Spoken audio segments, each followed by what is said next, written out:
Okay, awesome. So, Hamza, thanks so much for coming on the podcast. Really great to have you. Tell us a little bit about yourself so the audience knows. Yeah, thank you for having me. So, yes, I can tell you a bit about myself. I guess I'll sort of start from the beginning. So, I came to Canada when I was around 6 years old. Oh, So, I wow. came here from Sri Lanka, where I was born. And Which then which part of Sri Lanka? I was born in Baunia. Oh, cool. Okay, Yeah, nice. so I was born there, and then my parents and I immigrated here with my brother as well. And during that time, my mom was about to have my little sister. So we came here, and then Oh, you're the middle one? yes, middle child. Oh, okay. I'm the oldest. Okay. And then I have a middle brother, and then the youngest is my sister. But yeah, middle ones are interesting. Yeah, I'm definitely like the negotiator Yeah, of yeah. our family. Nice. Yeah. Yeah, and then when you guys came, your mom had your little sister. Yeah, and then we sort of moved around throughout Canada. We were in Quebec, and then we moved around a few places in Ontario, and then eventually settled in Scarborough here. Yeah, nice. Yeah, and then this is where I primarily grew up, and then after high school, I graduated high school, and during that time was when I decided to go into the MOA field. So there was a program at Centennial. It was a health administration program, so that's Nice. where I sort of got my foot into that sector. Yes, yeah. And then actually during my time there, I started volunteering in my first semester in an MOA role, and that's usually what I tell our students as well. Like volunteering is a great way to get your foot into the door. Absolutely. Yeah. Yeah, especially in a field like MOA where you can really get experience while you're still in school as well, where there's a lot of opportunities to do that. So I volunteered for about 3 to 6 months, and then eventually got a receptionist role, which is where I sort of spent most of my time during my diploma program. And then following that, I did a graduate certificate there as well at Centennial in health and wellness promotion. Nice. Yeah, and then from there, I decided I want to further my education from there as well. And then I enrolled in Ryerson for their health administration program as well. So right now I'm wrapping that up. Oh, Uh, exciting. Okay. I yeah, didn't know that. Okay, great. Yeah. I'm wrapping that up right now. So throughout that How time, long is that program? it's a degree completion program. So it's a part-time program. So I was able to finish it like within 2 years. I'm wrapping it up right now. Yeah. So yeah, I was lucky to be able to sort of put more time and take up a lot more courses. Yeah, But yeah. awesome. Nice. That's so exciting. So you love the healthcare industry. Yeah. What is it about the healthcare industry that you love? I guess it's just the feeling of being able to help others. And um, before I went into the MOE field, I sort of wanted to venture into business first, but then I also wanted to work somewhat in the healthcare sector. Yeah. So I decided it's like a good combination of business and healthcare. So I guess that's what sort of interested me into it. Yeah, yeah, Yeah. nice. Yeah, I mean, there's definitely such a huge need in the healthcare industry, Yeah. on all levels. I was just listening to CBC News about, I think the premiers are going to be meeting up soon to address healthcare challenges across Canada. Okay. Not just in terms of staffing, but they call it hallway medicine, and unfortunately, patients being left out in the hallways Yeah. and things like that. And yeah, it's such a overwhelming challenge. So it's really good to have good people like yourself, supporting the field, right? Yeah. Yeah, that's so interesting. I came to Canada the first time I came was when I was 6, Okay. and I stayed with my parents or my aunt and uncle in Winnipeg, Manitoba. Okay. Okay. Yeah, which was super awesome. And then went back to the UK, and then I was born in the UK, and then my parents went off to India, and I stayed with them for a bit, but then I came back to Canada when I was 7. So yeah, it was such a interesting experience for me, especially in Winnipeg, Manitoba, because there's not that many colored people. Like I was the Oh only yeah. colored kid in the whole school. How was it in Montreal? Do you remember at all? Yeah, so in Montreal, when we were there, I was staying with my cousin, so I automatically had a friend. She was Oh, only like a year nice. older than Yeah, me, yeah. so I automatically had a friend there, and my brother was there too. That's good. But our school was pretty far away, so my brother and I would take, I think, like two school buses to actually get to our school, and I think the language was kind of tricky as well Yeah, yeah. because even though I was young, my parents they were teachers back home, so they already like sort of taught us English, Hmm. but we were still a little bit iffy about English back then. Yeah. So on top of that, putting us into like a French Oh, environment, it was yes. like yeah, it was a bit trickier, but it was still fun. I mean, I was a kid, I was just like like Yeah. enjoying my time there, and then yeah, and then when we got into Ontario, it was a lot more, I guess, easier for my parents as well because Hmm. from my parents' point of view, they left their teaching job there, and then when they got here, it's definitely a big shift for them as well. Yes, yeah. So I guess in terms of our students here, that's where I'm sort of able to connect with them because I'm able to see sort of my parents in them as well. Yes. So I can sort of imagine how they might feel, especially because we do have students that come after they finish masters in their home country as well, Yeah, right? yeah. So in those situations, I'm able to see that they have a lot of desires, like they want to pursue a lot. So Yes. it's kind of I can see the barriers that they're facing as well. Yeah, yeah. Yeah. How old were you when you came to Ontario? Um, we didn't stay in Quebec that long. I think it was just like 2 weeks actually. So Oh, I was okay, still like okay. 6. Oh, okay, But when we okay. came to Scarborough, I was like grade 4. So Yeah, yeah. yeah. How do you like Scarborough? I really like it. It's we're able to see like a lot of more like Tamil people here, so Yes. I really like that feeling of Yeah. being able to see our community, but also people from other cultures and everything as well. It's very diverse, so Yeah, yeah. The food is amazing. There's always so many little restaurants that have like mom and pop, like really ethnic, yeah. traditional type food. But I feel like the next generation has also, created this fusion of different flavors that they've grown up with the different cultures and Oh made yes, something of their own, which I think is cool. Yeah.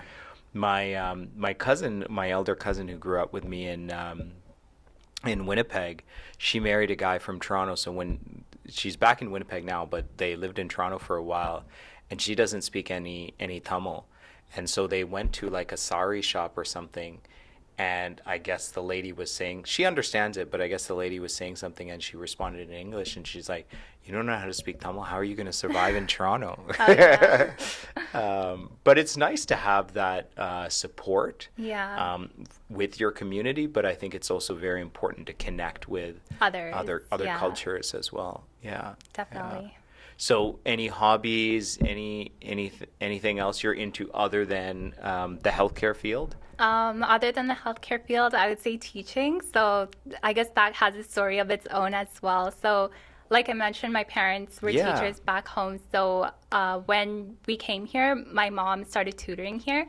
So as a kid growing up, it was like weekdays I was at school doing my work, and then weekends, like we would have kids at home, and they were younger than me, so I would help out my mom as well. So it was like it was a good opportunity for me to sort of, I guess, already build my teaching experience. And of course, back then, I didn't realize that I was going to be an instructor, so I wouldn't have even imagined that would help my work or professional Yes. life. But yeah, I guess that's where I first developed my interest for it. And even in high school, after that, my mom also tutored, but I also started tutoring as well. So that's definitely sort of something I enjoy as well. What subject? English mostly, but math for like younger students as well. Oh, nice. Okay, Yeah. awesome. Yeah. I think I had tutors when I was in England, I think, but more so because I was a terrible student. I don't think it was because my parents were trying to advance me or anything. But Right. yeah, there's a lot of, we live in Markham, Right. and there's a lot of parents that are putting their kids in tutoring. But it really helps Yeah. on getting that extra support, right? Yeah. To step up in school. Yeah. Yeah. Nice. Definitely. And even if it's not academic help, like aside from academics, it's also a good way for like kids to also venture into other things outside of school as well, because you're engaging with other students that might not be Right. from your school. So Yeah, yeah. Oh, you do it as a group. It's not like private tutoring, right? sometimes it's one-on-one, sometimes there would be two, three, four, five students. Yeah, yeah. Yeah. Nice.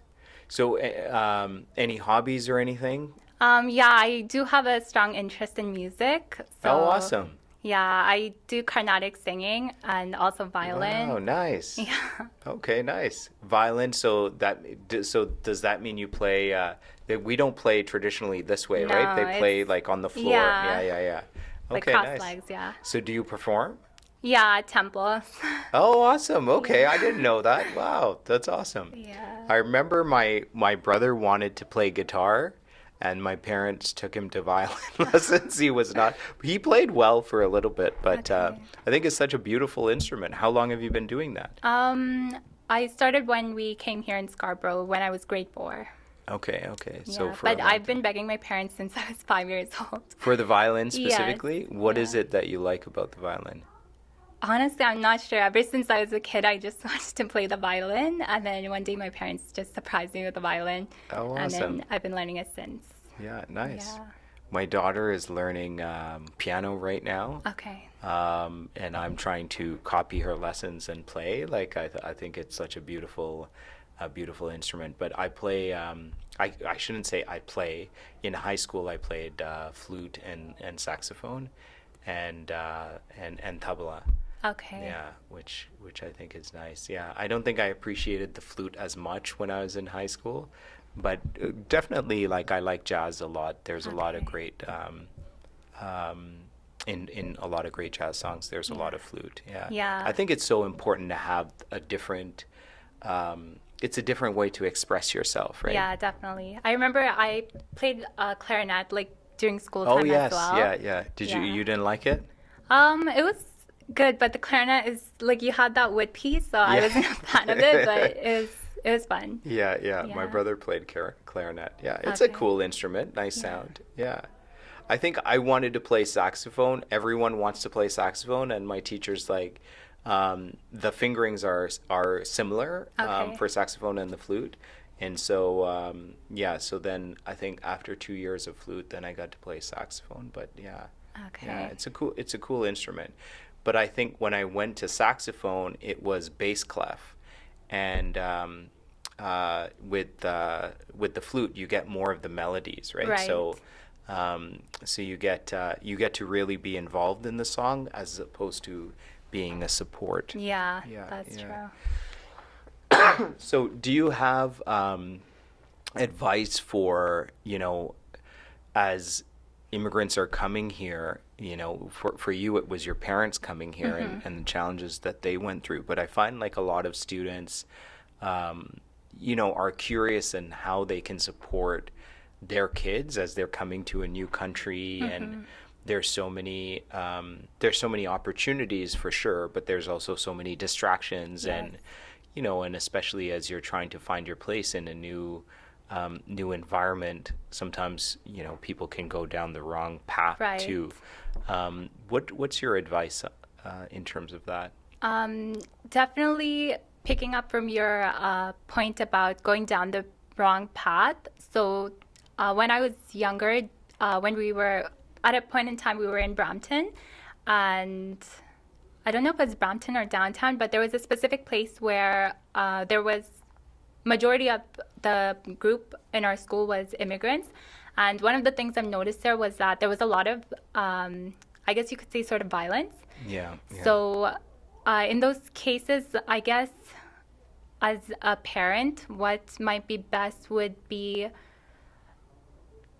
sort of to still make sure that while as an adult you do want to make money and pursue education, also make sure that you're sort of also giving your kids some opportunities to engage with them as a family, and maybe put them into specific classes, or sometimes there's activities within the community.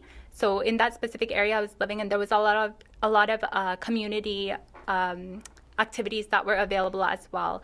So there was computer clubs that were available after school, and they were all free.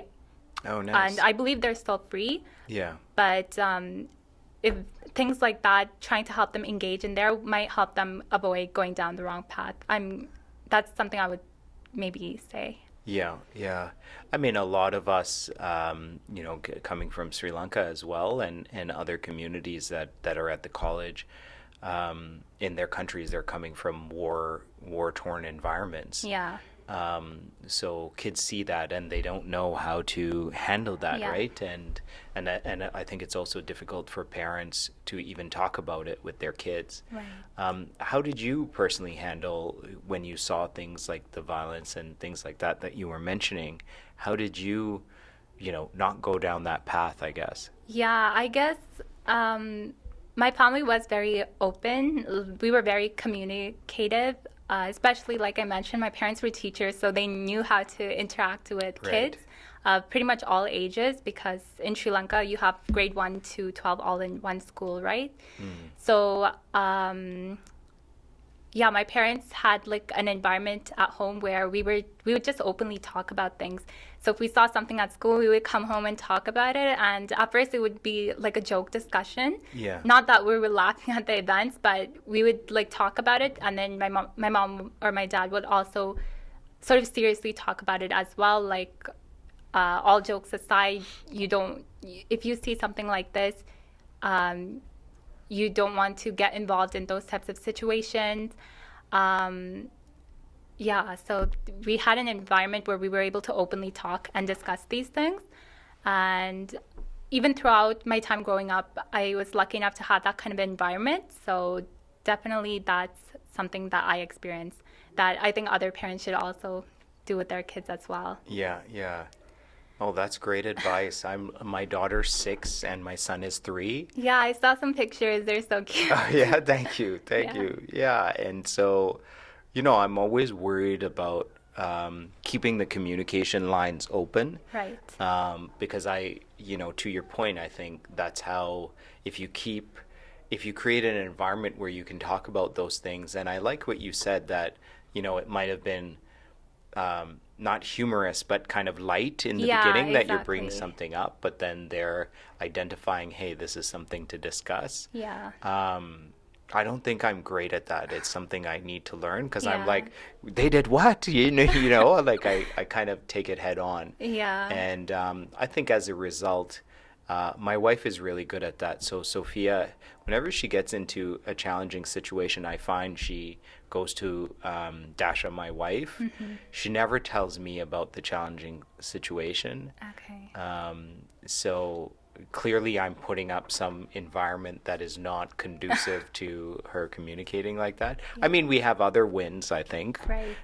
Not that I'm just, yelling at her or anything like that, but yeah, I think it's important to have Open.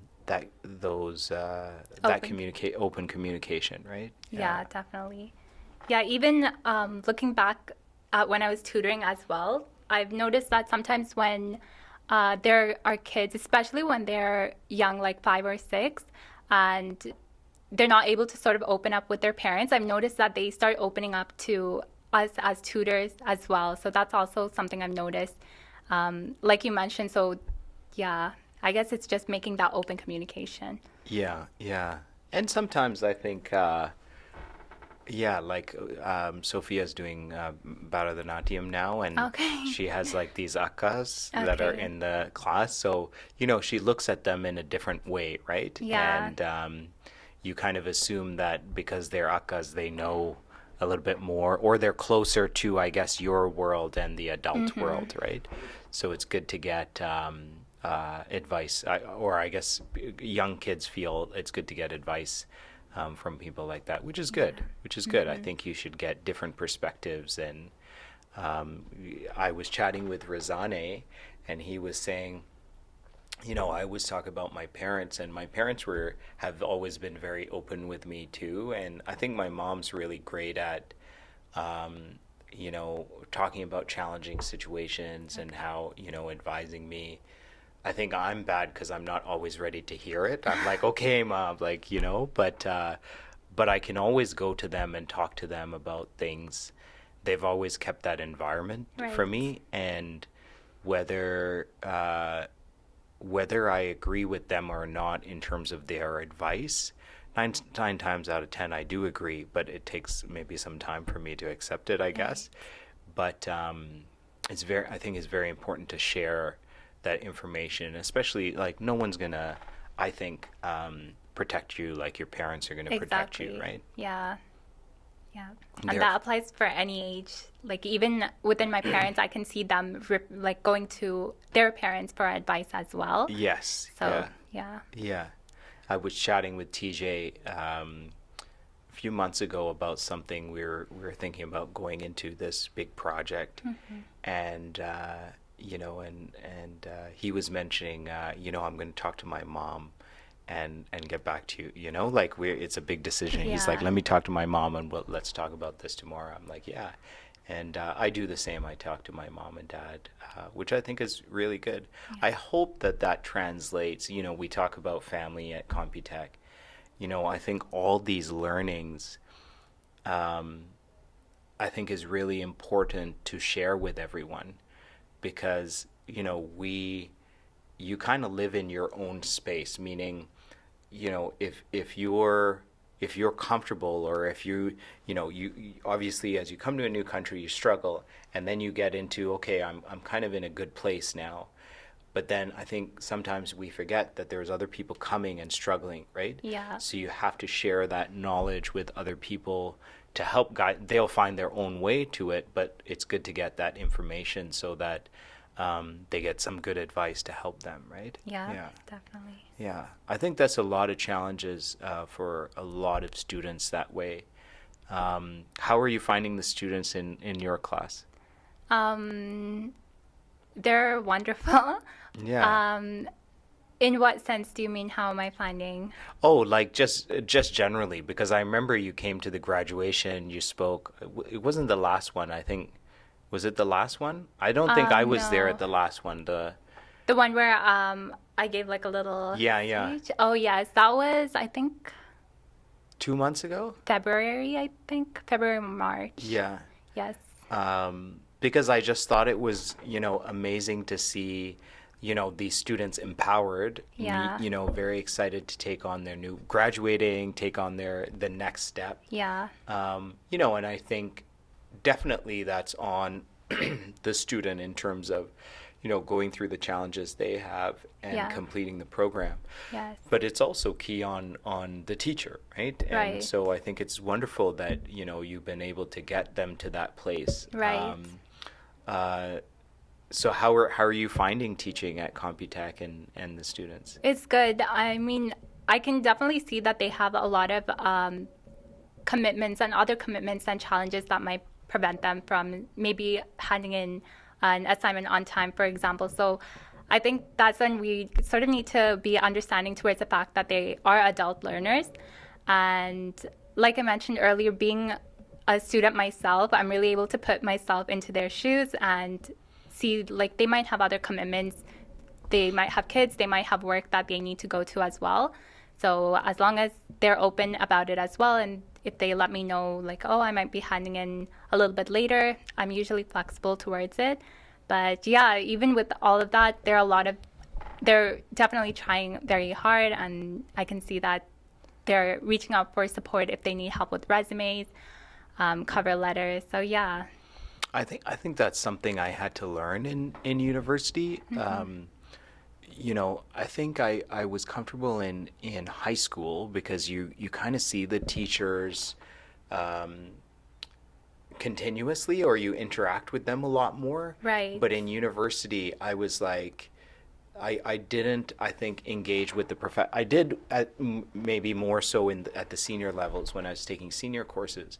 But in the first year, I didn't engage enough, I think, with the professors. Right. And I don't know if that's, I'm a shy person by nature, so Right. I don't know if it was because I was shy and I didn't feel that, or because the mark that they give you is the mark, or like I think it's important to have that know that you can speak to the instructor, because that's also the same situation you get to in the work environment. Yeah. That if you're having challenges, it's important to share with your boss or your manager or whatever, that, hey, I'm having challenges. It's not because I'm incompetent or anything. It's because this is what's going on. Kind of ties into mental health, I guess, Right. too, right? This is what's going on. I want to commit to this. But having that conversation, I think, is very important. Yeah, definitely. And I think what you, adding on to what you were mentioning about sort of seeking out help from your instructors or being able to sort of connect with them, I think the university thing, I felt that too. I think it might be because it's broken up into semesters, right? So you only see them for maybe 2 months. Yeah. Whereas in high school, like you mentioned, we're always around them. So reflecting that into Computec, I think it's good that we have one instructor assigned to a student during their period of time. Yeah. Because during my time at Computec, when I started off in the morning batch, and then later on I was covering for the evening as well.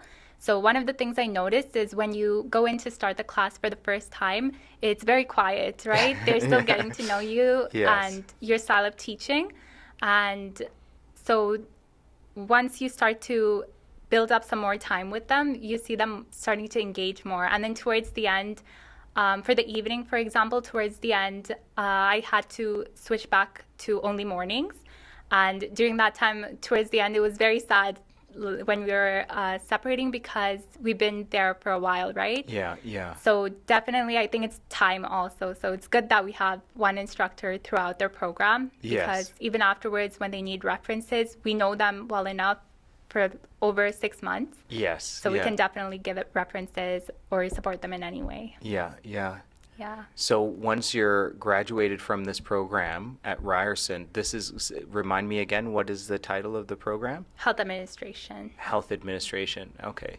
So that's a degree, you said, right? Yes. So you did the certificate first, and now you Yeah. did the certificate at Centennial, and then now the degree at Ryerson. That's awesome. Yeah. Well, so what subjects are they covering in there? We have ethics in healthcare, healthcare management. It's more towards, it is still medical administration, but we're looking at more of sort of the management side of it. So if there's staffing concerns, how can we manage staffing? Oh, I see. Okay. Accounting. So all of that Yeah, is yeah. sort of what it covers. It's a senior role, so it is a career path for an MOA to go Yeah. into, right? So it's specifically designed for MOAs. If anyone did nursing that wants to advance into a more management position, dental hygienists are there as well. So Oh, any interesting, healthcare sort of field that Yeah. they want to advance a bit more into. Yeah. Yeah. So this is tapping into your passion for business, I guess. I Yeah. guess so, yes. Awesome, awesome. So what do you want to do with this then? Take a senior role in the administrative side? Yeah, when it first started, that was sort of where my head was going towards. But when I started the program, I started this other job as well, sort of creating courses for MOA roles. And from there is where I transitioned into Computec. And then now I'm just wondering if after this I should do a master's in education and sort of go into teaching. But even then, of course, on the side, I'm also going to be building up my own experience as well, because in order to teach, I need to continue to build up as well. But life is like a learning journey, so. Yeah. I think, I think it's such a unique experience you have at Computec. I mean, it's adult learners, but it's also newcomers. Yeah. So I think, the thing I take from the students is their different perspectives, right? They're coming from so many different environments, and even within those environments, different situations. Right. So I think it's so unique to see how they look at things. When I lived in Bangladesh, I was doing an MBA there, and the MBA was like a U.S. Curriculum and textbooks, but you generally do case studies. And the perspectives that my classmates had, and even my professor on those case studies, were completely different than mine because I had grown up in the West, and these were, I guess, Asian perspectives or South Right. Asian perspectives on the same case study. Right. So I thought that was really interesting, and I think for us as we think about Computec and generally the 369 Global Group, that's the strength to me, and I think. Especially here in Toronto, if we are able to provide that environment where those voices can be heard, and as you said, students engage more, Yeah. they also can do that when they go into the workplace, which I think is critical for not just in the healthcare side, but in multiple sectors, multiple organizations, not just in Canada, but in the world. Yeah, definitely. I think just thinking about food in the hospitals is absolutely terrible. I'm sorry if any hospital people are watching, but if I'm, I went to a hospital in, where was I in Thailand? Okay. Like it's real hot food, like it's like a proper meal. And I know there was a lady that initiated something at Scarborough Hospital. It was a pilot project. I don't know what happened. I was listening to her on the radio. She was on the show talking about how she introduced these different types of meals, but not just on the healthy side, in terms of less processed, but cooked foods, but also Diverse. ethnically diverse, right? Uh-huh. Because thinking about certain communities that are coming, Yeah. they part of it is just feeling better, right? Like just the happiness, right? And I think when you have a good meal, you just feel much better, and hopefully that connects. So I mean that's a hospital example, but I think that relates in many sectors. Yeah. So I think what we do at Computec in terms of the empowerment is not just great for that individual student and for us as a college, but I think just generally for the graduates coming and then going into a work environment, I think it's quite powerful. Yeah. Yeah. It's great that your parents were teachers and you have that passion. Yeah, yeah. Oftentimes I would finish my class and I would talk to my parents, or specifically my mom, because she's the one that always gives advice about teaching. Yeah. And she would always give me like little tips that we can use in class as well. And I would be like, oh, yeah, I should implement that. Yeah, awesome. Yeah. Well, thank you so much for coming on the podcast. My pleasure. Thank you. We really appreciate it. I'm sure people will find some great value in getting to know you better and some of your insights. But thanks so much. I really appreciate the fact that you're here with us at Computec. Thank you. I think you're very talented, and obviously you can see that with the graduates that are coming out of your program. So thank you for being with us. Thank you. Thanks.